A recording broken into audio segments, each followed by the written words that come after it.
أول عالمة فلك في العالم تصل إلى قلب القطب المتجمد الجنوبي.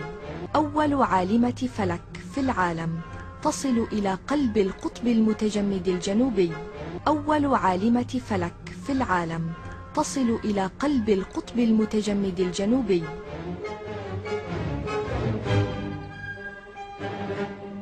وأول طالبة تنجز الدكتوراه في أكبر مرصد وطني بفرنسا.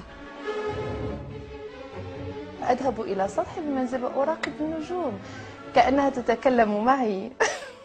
كان حب كبير بيني وبين السماء ولا زال.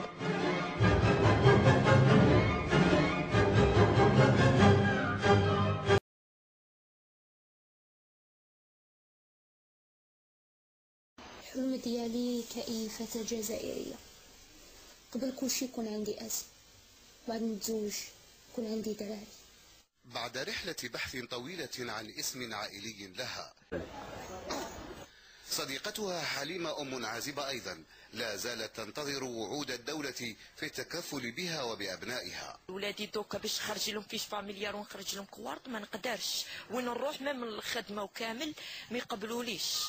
سنويا أكثر من 3000 أم عازبة في الجزائر بحسب إحصاءات المراكز التي تعنى بتلك الفئة، أغلبهن كن متشردات في الشوارع قبل أن ينجبن بطرق غير مشروعة، فيما تتوزع باقي الأسباب إلى عوامل الاغتصاب وزنا المحارم والجهل والأمية، ظاهرة بدأت تثير المخاوف خصوصا فيما تعلق بوضعية الأبناء غير الشرعيين.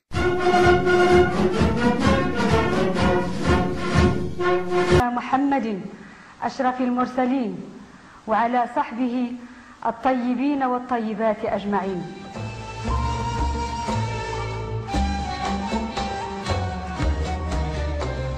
أول مغربية تتخصص في القانون الصحي وتحديدا موضوع زرع الأعضاء، وتؤسس وحدة لقانون الصحة هي الأولى من نوعها في الوطن العربي وإفريقيا. الأولى من نوعها في الوطن العربي وإفريقيا. الأولى من نوعها في الوطن العربي وإفريقيا. وأول مغربية تتبرع بجسدها بعد الوفاة لأغراض العلاج والبحث العلمي.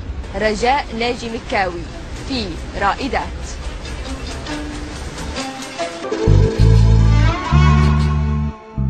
أهلا بكم إلى هذه الحلقة من برنامج وجوه إسلامية. اليوم نتعرف من المغرب إلى الدكتورة رجاء ناجي المكاوي، الجامعية والأكاديمية القانونية المغربية التي انطلقت من مدينة وزان شمالي المغرب لتحتل المدارك العليا الأكاديمية والجامعية في العاصمة الرباط.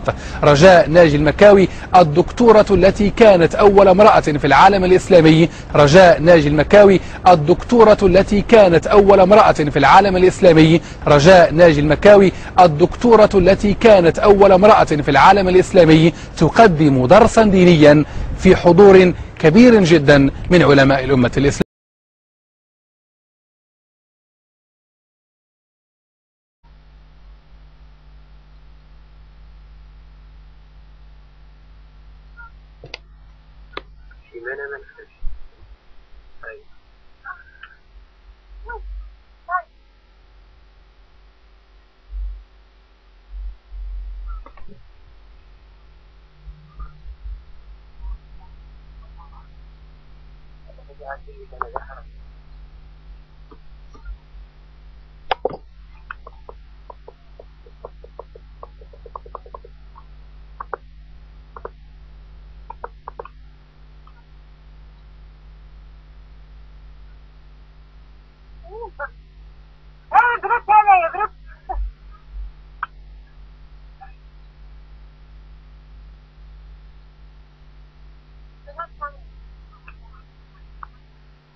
المغرب